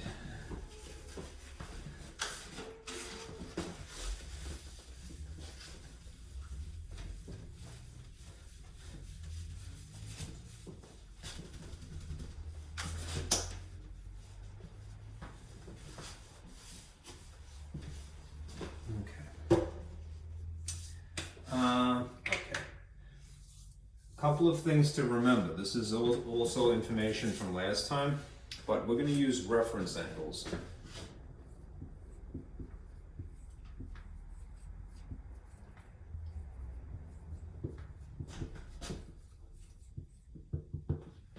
Just remember,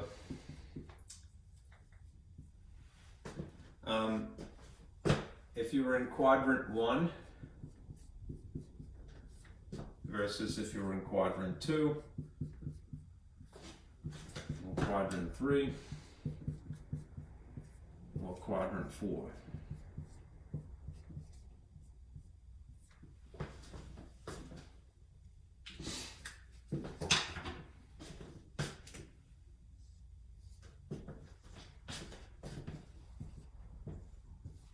Quadrant 1 is here, quadrant 2 is here, quadrant 3 is here, and quadrant 4 is here. Right. A reference angle, which is by this textbook denoted lowercase t with a little tick mark, which is t prime, if you will say. T prime, right, is the smallest acute angle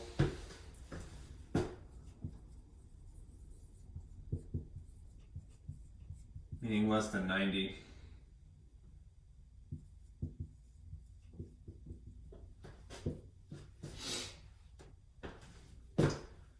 Formed by the terminal side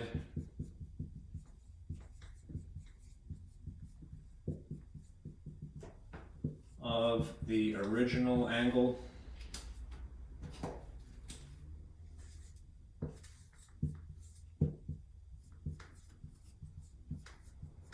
which again, this book prefers to refer to angles as lowercase letters t.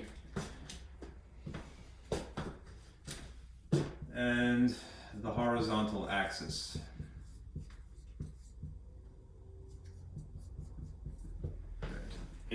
So in other words, if you had, in the case of quadrant 2, it would be easier to explain this. If you had an angle that stretched into quadrant 2, right? Normally you read it counterclockwise from 0, right? That would be something like maybe 135 degrees, you know.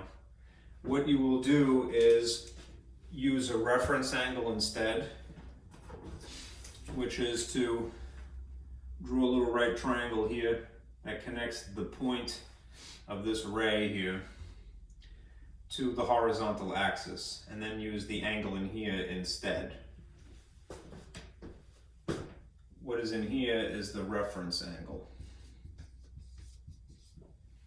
It will be an acute angle, less than 90, rather than the original 135 or whatever.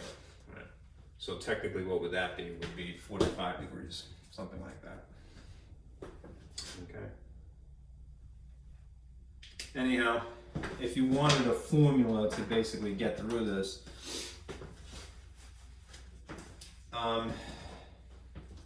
if you just had an angle in here, in the first quadrant, right? T prime, which is again the reference angle, according to the notation of this textbook, it is just whatever the angle is. Right? If you were in quadrant 2, you have to subtract from 180. The original angle, according to this textbook, is labeled T, all right, rather than theta. I guess that was the logic. You know, it starts with the same letter. If you are in quadrant 3,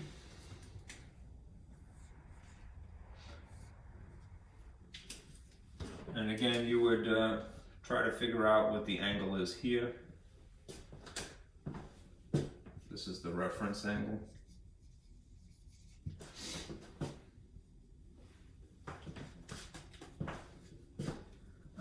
This is the formula.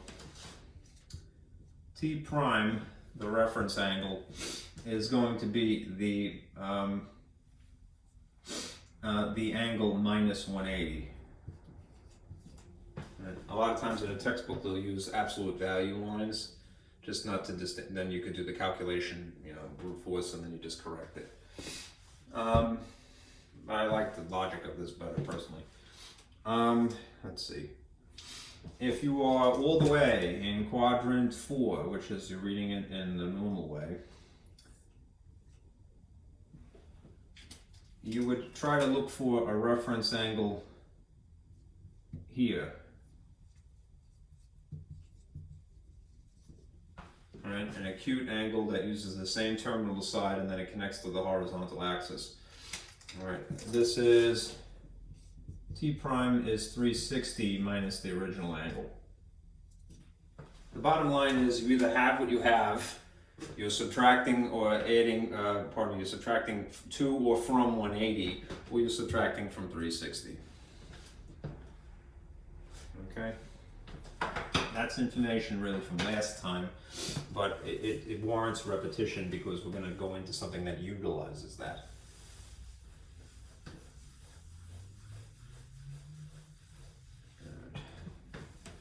Let me clean up this and use the space.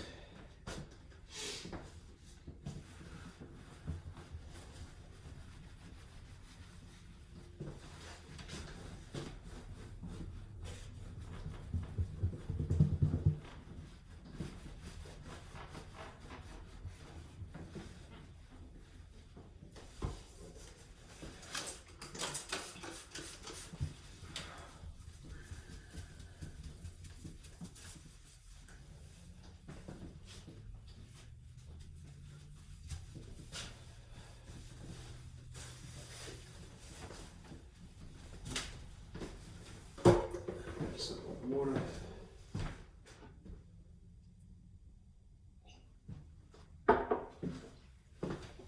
Okay.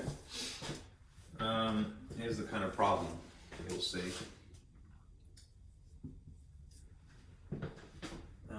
Using a reference angle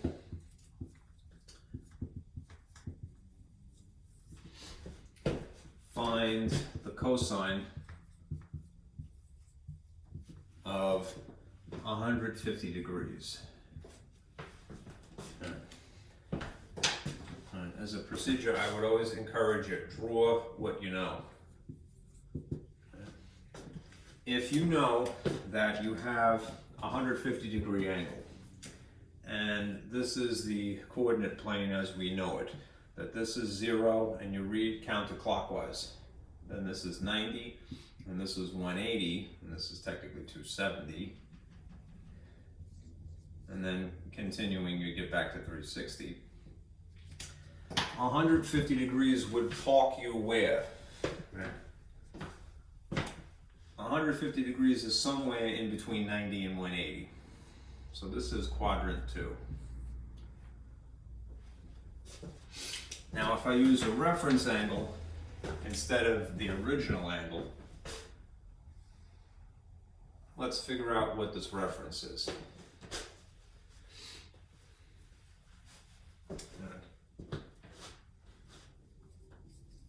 If quadrant 2, right, then we use this formula. The reference angle, which is again T prime, is going to be 180 minus the original angle. So that just means we're going to subtract 180 and 150, right, which means that this is now 30 degrees. So now we have, this is a triangle, 30. And being that's in quadrant 2, this would have to be a negative x and a positive y, and that's the r value. That happens to be what? This is a special right triangle relationship. All right.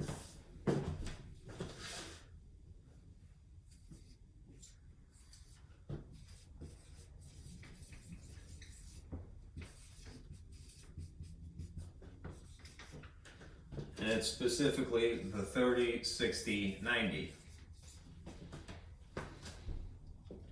It's a bit faint, so let me put that aside and see if this is better.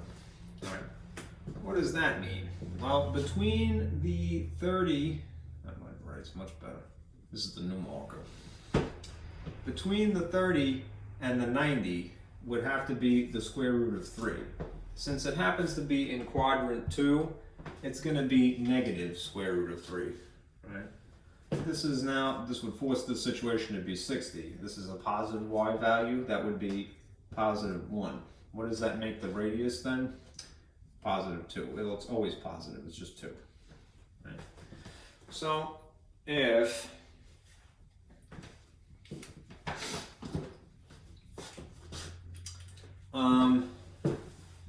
this is more or less step 4.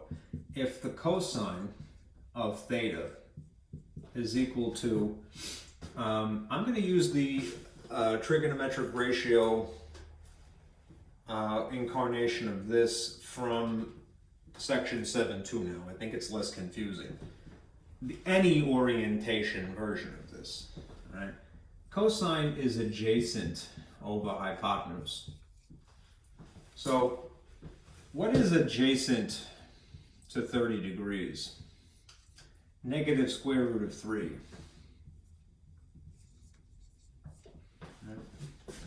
What is the hypotenuse?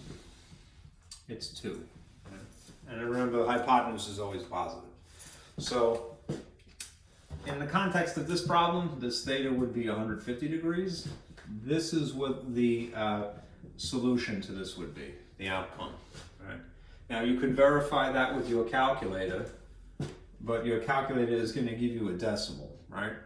So this will be negative 0.866 something into infinity. Right? Let's just verify.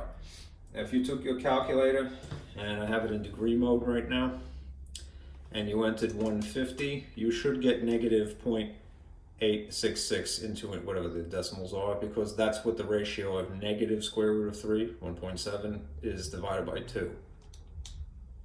And there you have it. Okay. If you try to change it into a fraction, I don't know if it will give you the, no, it can't, right? It's not that sophisticated, apparently. It's not going to give you square root of 3 over 2, unfortunately, right? It'd be great if it did. Perhaps an amped up version of it, like if you had a TI-89 or something, would do that, but that's what we have, okay?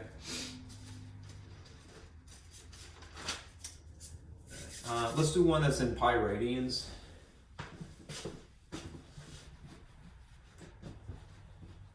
Oh, now it erases. I didn't want it to.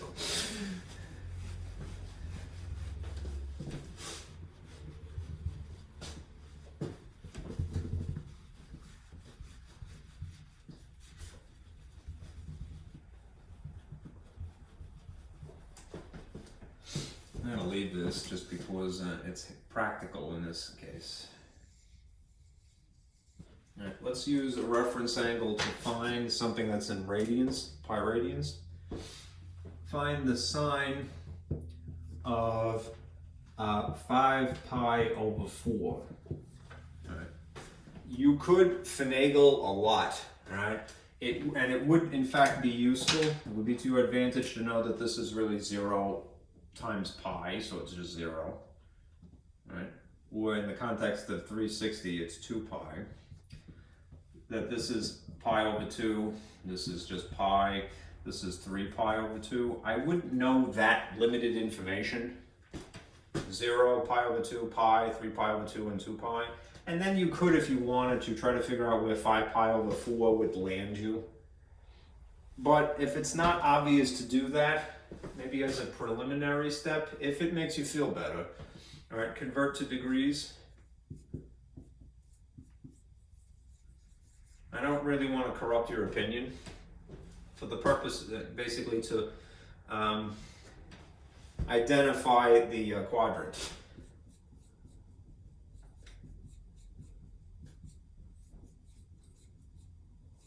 Okay. And in that case, what would you do? Well, remember what is given is 5 pi over 4. If you multiply by the conversion factor of 180 over pi, there's a cross cancellation effect of the pi's. You could simplify 4 and 180 first if you like. 4 divided by itself is 1. 18 divided by 4 is 4 with 2 left over, which is 45. And 5 times 45 would be 1, 2, 3, 4, 5. You would be somewhere in here. You'd be in quadrant 3, right? To give it precision here, well, accuracy, 25, that's 225 is what it officially is. 225 degrees is 5 pi over 4. Right. You could use a reference. You could try to figure it out with fractions. You could just convert it to degrees first, whichever you like. But what's important is that you need to identify the quadrant. Why is that? Because based upon the quadrant, that will decide whether this is a negative x only, a negative x and a negative y, or neither of those. In quadrant 3, what is true? This is negative x and this is negative y. All right. Now we need to get the reference angle to be here.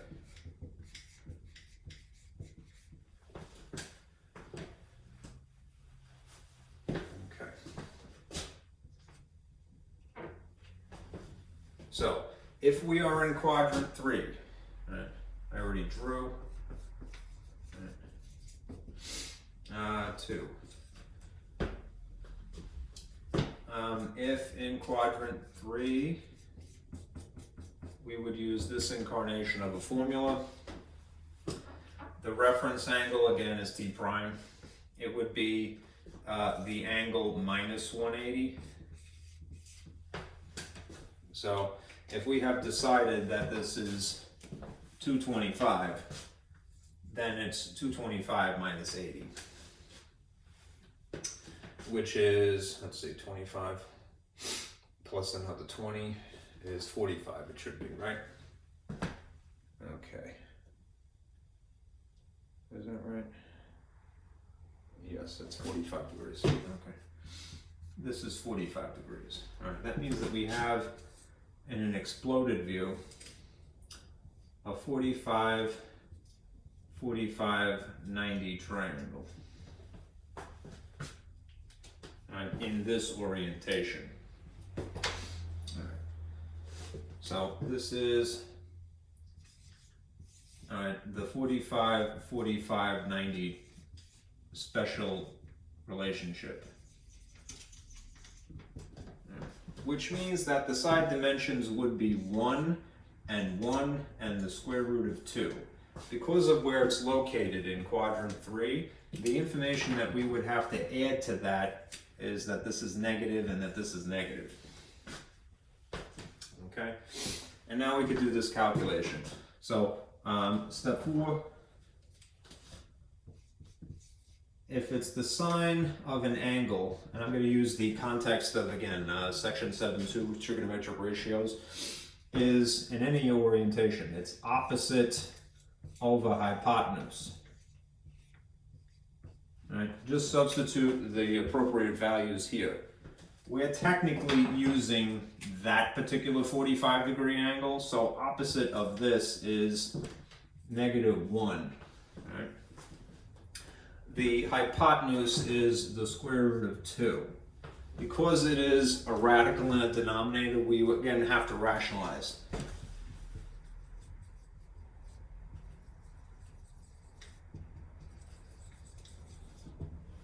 So I need a space. I'm going to erase a little bit.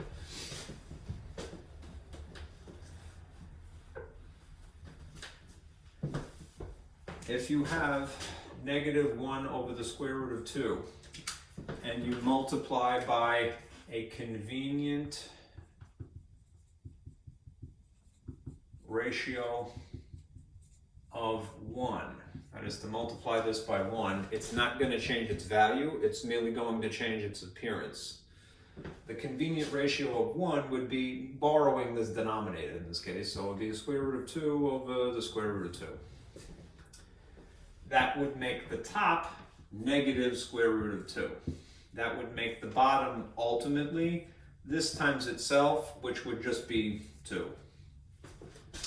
So the sine of 5 pi over 4 is equal to negative the square root of 2 over 2, which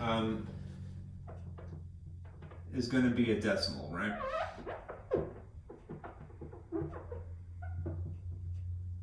Sorry for the messiness.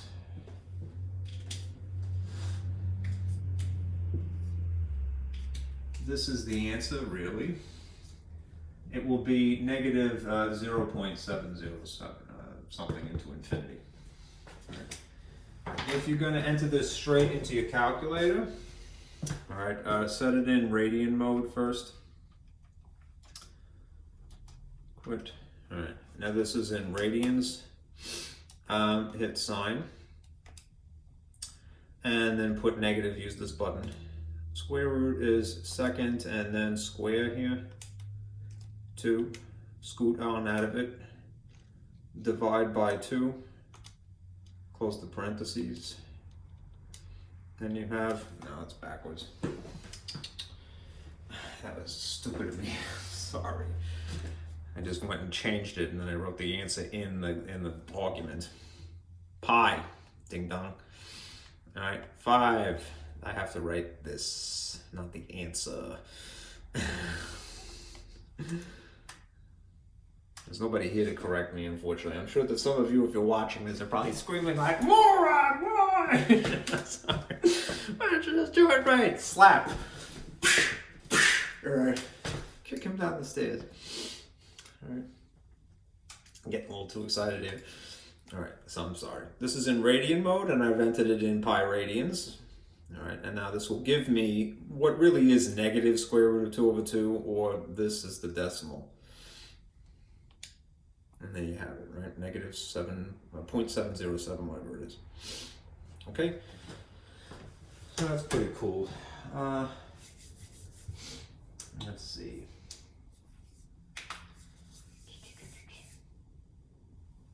All right, let me do one more, and then I'll stop for today.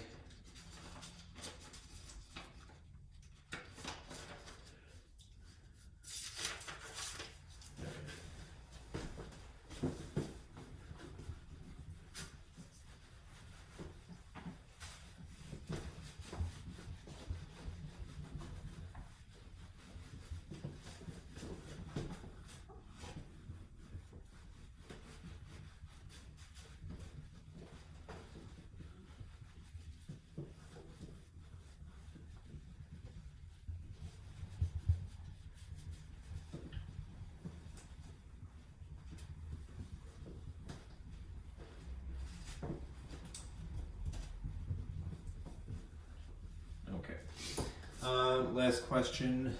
All right. If you were going to find the coordinates, find the coordinates x comma y, and on a unit circle,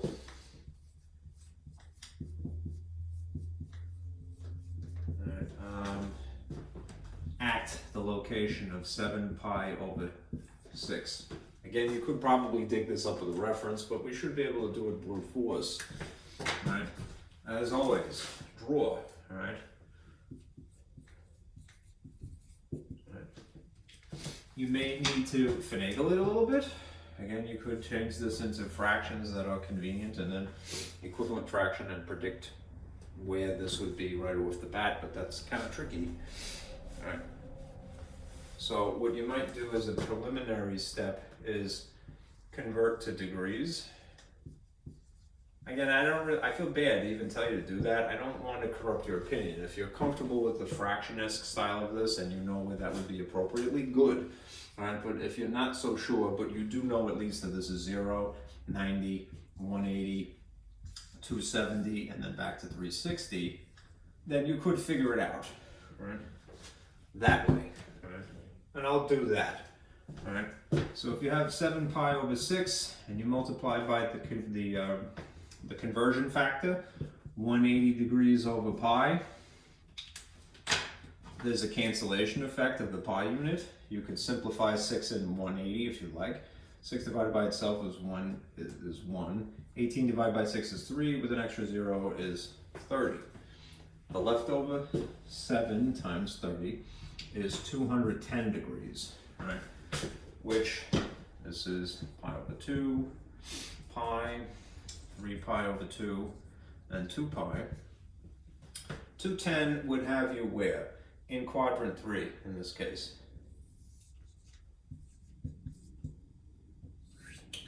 And we are looking for these coordinates, x comma y.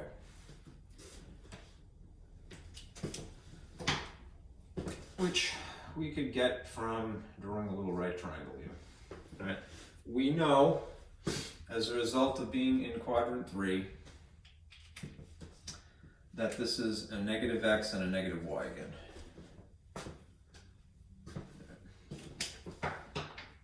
So let us find the reference angle, the acute incarnation of this that is relative. All right. If quadrant 3, then what we're doing is to get the reference angle t prime, we're going to subtract, pardon me, we're going to take the angle, the original angle, 210 technically, minus 180. So what is 210 minus 180? It's 30 degrees. All right, what does that mean? Well, that means that this is the 30, 60, 90 relationship. Okay. So if I have, again, an exploded view of this, I have this triangle in this orientation, and this is 30. Again, this is still, in terms of quadrant 3, a negative y value, a negative x value, and an r value. The 30, 60, 90 triangle, right, has these dimensions. Right? It would be between the 30 and the 90 is the square root of 3. All right, between what would have to be the 60 and the 90 is 1, and this is just 2. Right? I know that we're asking for a unit circle, but this is proportionate to that, so using ratios is totally cool, right? If you wanted to figure out what the individual sides are in terms of a proportionate triangle, rather than one that is 2, all right, you could, all right? This would be the square root of 3 times s, and this would be s.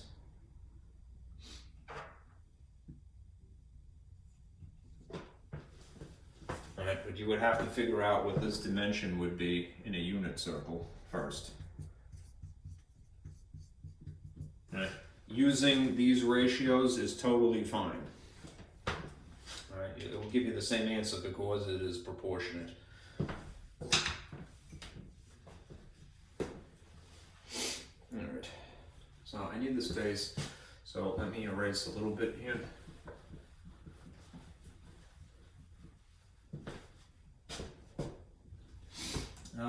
Let's see.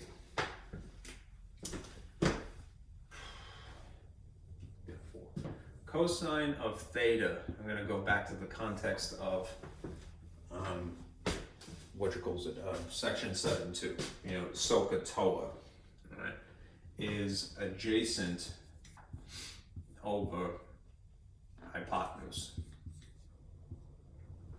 All right.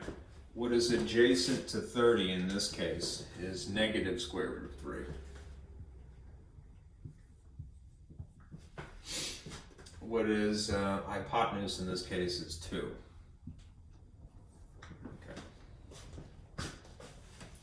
Okay.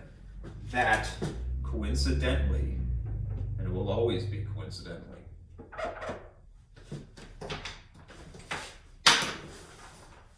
is what the x value is of this point on a unit circle as well. So this would be negative square root of 3 over 2. You could find the y just using sine, all right? You don't have to go into the Pythagorean theorem unless you want to, all right? If you just did this, the sine of theta is opposite over hypotenuse. Then what is opposite of 30? Negative 1. Negative 1 over 2. And that would make this y value negative 1/2. Okay? And this is really what we were after. It's a little bit messy, so I'll just clean this up a little bit. Sorry. Square root of 3 over 2, comma, negative 1/2 over 2. Those are the coordinates in a unit circle, and in this case as well, because again, they're proportionate.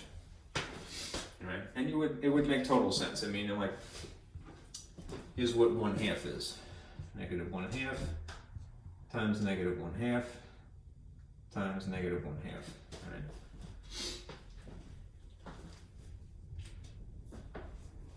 All right, and that's that. Again, if you wanted to, I mean, like, you could always check this with your calculator, right? If it was 7 pi over 6, cosine of, I think I may have to change it to degree mode. It's in radians, okay. It was originally 7 pi over 6, so if it was in radians, sine of negative 7 pi divided by 6. Right. Here's the calculator set in radian modes, and we should get negative 0.5, right? Sine of negative 7 pi over 6, the original angle, as it was originally presented, 0.5. Right? Oh, now, I shouldn't have put that little correction in there, sorry. There wasn't a negative angle. Delete, there we go. There it is, negative 0.5, okay.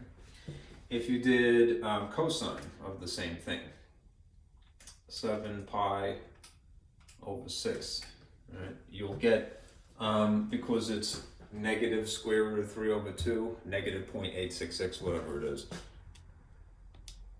And there you have it. Okay.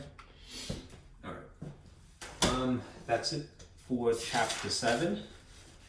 And we are done for the week. My hands are getting numb.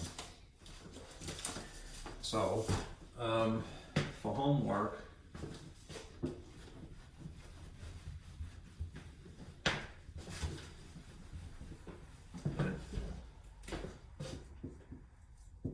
do section 7.3 in My Open Math by next Thursday. Okay. Which is technically Thanksgiving, so try to get it done before then.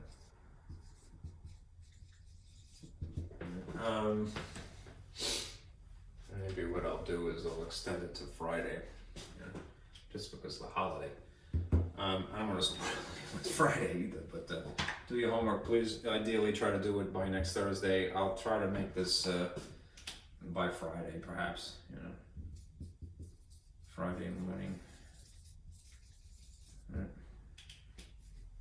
Okay, that's it for today. Thank you for sticking with me. We're at 2 hours today. Yay! Be careful out there.